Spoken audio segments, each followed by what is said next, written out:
ಇಂದಿನಿಂದ ಸಾರಿಗೆ ಬಸ್ ದರ 15% ಹೆಚ್ಚಿಗೆ ಆಗಿದೆ. ಹೆಚ್ಚಿನ ಹಣವನ್ನು ಪಾವತಿ ಮಾಡಿ ಪ್ರಯಾಣ ಮಾಡಬೇಕಾದಂತ ಅನಿವಾರ್ಯತೆ ಪ್ರಯಾಣಿಕರಿಗೆ ಎದುರಾಗಿದೆ. ನಾವೀಗ ಮೈಸೂರಿನ ಗ್ರಾಮಾಂತರ ಬಸ್ ನಿಲ್ದಾಣದಲ್ಲಿದ್ದೇವೆ. ನೀವು ನೋಡ್ತಾ ಇರಬಹುದು, ಮೈಸೂರಿನಿಂದ ಬೆಂಗಳೂರಿಗೆ, ಬೆಂಗಳೂರಿನಿಂದ ಮೈಸೂರಿಗೆ ಅತಿ ಹೆಚ್ಚಿನ ಸಂಖ್ಯೆಯಲ್ಲಿ ಪ್ರಯಾಣಿಕರು ಪ್ರಯಾಣವನ್ನು ಮಾಡ್ತಾರೆ. ಯಾಕಂದ್ರೆ ಪ್ರತಿನಿತ್ಯದ ತಮ್ಮ ಕೆಲಸಗಳಿಗಾಗಿ ಅವರು ಮೈಸೂರು ಬೆಂಗಳೂರು, ಬೆಂಗಳೂರಿನಿಂದ ಮೈಸೂರಿಗೆ ಓಡಾಡ್ತಾ ಇರುವಂತದ್ದಾಗ್ತದೆ. ಇವತ್ತಿನಿಂದ 15% ಹೆಚ್ಚಿನ ಒಂದು ದರ ಆಗಿರೋದ್ರಿಂದಾಗಿ ಸಾಕಷ್ಟು ಪ್ರಯಾಣಿಕರು ಸಂಕಷ್ಟಕ್ಕೆ ಸಿಲುಕಿದ್ದಾರೆ. ಹೆಚ್ಚಿನ ದರವನ್ನ ನೀಡುವಂತ ಅನಿವಾರ್ಯತೆ ಎದುರಾಗಿದೆ. ಹಾಗಿದ್ರೆ ಬನ್ನಿ, ಈ ದರ ಹೆಚ್ಚಳದ ಬಗ್ಗೆ ಉಚಿತವಾಗಿ ಪ್ರಯಾಣ ಮಾಡ್ತಾ ಇರುವಂತಹ ಮಹಿಳೆಯರು ಏನ್ ಹೇಳ್ತಾರೆ, ಹೆಚ್ಚಿನ ದರವನ್ನ ಪಾವತಿಸ್ತಾ ಇರುವಂತಹ ಪುರುಷ ಪ್ರಯಾಣಿಕರು ಏನ್ ಹೇಳ್ತಾರೆ, ಅವರಿಂದನೇ ಕೇಳೋಣ. ಸರ್, ಇವತ್ತಿಂದ 15% ಜಾಸ್ತಿ ನೀಡಬೇಕು. 15% ಜಾಸ್ತಿ ಅಂತ ಮಾಡಿದಿರಲ್ಲ, ಅದು ನಮಗೆ ಮಾತ್ರ ಮಾಡಿದ್ದೀರಾ. ಅದ್ರ ಜಾಸ್ತಿ ಮಾಡ್ತೀವಿ ಅಂದ್ರೆ ಲಾಸ್ ಅಂತ ಮಾಡ್ತಾ ಇದ್ದೀರಲ್ವಾ. ಆ ಹೆಂಗಸರಿಗೆ ಯಾಕೆ ಫ್ರೀ ಕೊಡ್ತಾ ಇದ್ದೀರಾ? ಫ್ರೀ ಕೊಟ್ಬಿಟ್ಟು ನಮಗೆ ಜಾಸ್ತಿ ಮಾಡಿರ ಅದೇನು ಬಂತು? ಅದನ್ನು ಕ್ಯಾನ್ಸಲ್ ಮಾಡಿರಿ.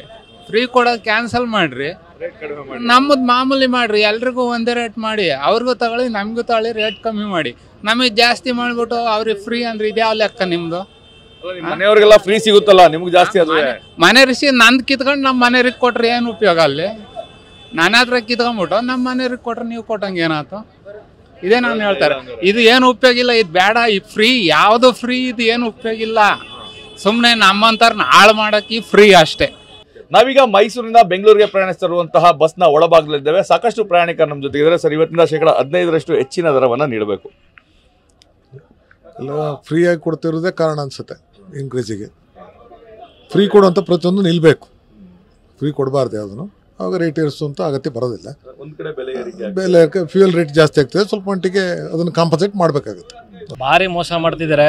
15% ಜೊತೆಗೆ ಯಾವ ಮಟ್ಟಿಗೆ ಅಂದರೆ ಮೊದಲು 180 ರೂಪಾಯಿ ಇತ್ತು, 15% ಅಂದರೆ ಅವ್ರ ಕ್ಯಾಲ್ಕುಲೇಷನ್ ಪ್ರಕಾರ 207 ರೂಪಾಯಿ ಆಗಬೇಕು. ಅಲ್ಲೂ 3 ರೂಪಾಯಿ ಮುಂಡಾಯಿಸ್ತಾರೆ. ಎಲ್ಲ ಫುಲ್ ಗೋಲ್ಮಾರ್ ಸರ್ಕಾರ ಮಾಡಲಿ.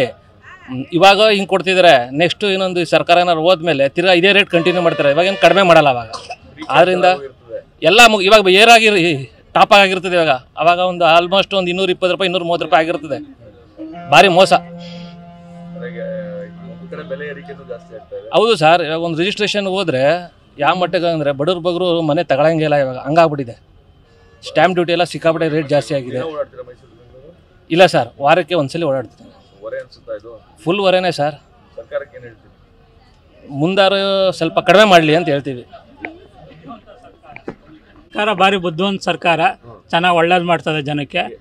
ಅವರು ಇನ್ನೂ ಚೆನ್ನಾಗಿ ಇದೇ ಥರ ಇಂಪ್ರೂವ್ ಮಾಡ್ಕೊಂಡು ಹೋದ್ರೆ ಇನ್ನೂ ಬೇಗ ಜನ ಮುಂದಾಯಿಸ್ಕೊಂಡು ಹೋಗ್ತಾರೆ ಅಷ್ಟೇ. ವ್ಯಂಗ್ಯವಾಗಿ ಇನ್ನೇನಿರ್ತಾರೆ, ಏನು ಸಾಕಾರವಾಗಿದೆಯಾ ಕೇಳೋದಿಲ್ಲ. ಎಲ್ರಿಗೂ ಗೊತ್ತಿರೋ ವಿಚಾರ. ಅವ್ರು ಬದುಕಕ್ಕೆ ಇವ್ರನ್ನ ಅನ್ಯಾಯ ಮಾಡ್ತಾರದಷ್ಟೇ. ಏನು ಪ್ರಯೋಜನ ಆಯಿತು? ಮನೆಯವ್ರು ಕಟ್ಕೊಂಡು ದಿನ ತಿರುಗ್ತೀವ, ನಾವು ಓಡಾಡೋದು. ಮನೆಯವ್ರು ಯಾರು ಜೊತೆಗೂ ಬರೋಲ್ಲ, ಡೈಲಿ ಓಡಾಡೋರ್ಗೆ ಬೇಕು. ಆಯಿತಾ? ಈಗ ಅವ್ರಿಗೂ ಹೊರೆ, ಅವ್ರ ಸಂಸಾರಕ್ಕೂ ಹೊರೆ, ಆಮೇಲೆ ಕೆಲಸ ಮಾಡೋರ್ಗೂ ಹೊರೆನೇ ಅಲ್ವಾ? ಅವ್ರದ್ದು ಈಗ ಕಂಡಕ್ಟರ್ ಡ್ರೈವರೆಲ್ಲ ಸಂಸಾರ ಕಟ್ಕೊಂಡು ಓಡಾಡ್ತಾರೆ ಇಲ್ವಲ್ಲ? ಹಂಗೆ